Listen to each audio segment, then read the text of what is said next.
Selamünaleyküm. Hoş geldin hafta salonu podpislikler, hürmetli podpislikler. Xuda xalasa domuzun kərviçinə düşüb başladı. Xuda xalasa yine bütonların işleri, axırki işleri tamam bolyatır. Kərviçlərimiz geldi. Ponni birinci etaj etalon kərviçlərimiz var. Domumuzda xuda xalasa birinci etajlarında aryan çetində qaldı. Bu aryançı ikinci etajları satılıp bulundu.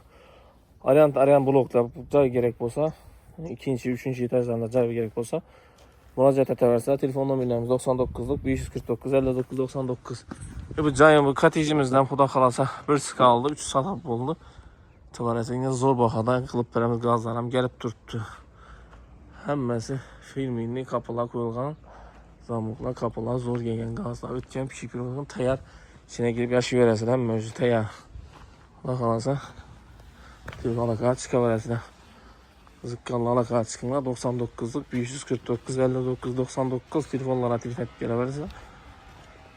Domlarımız təyar satılarını azıraq domlarımız qaldı xuda xalasa.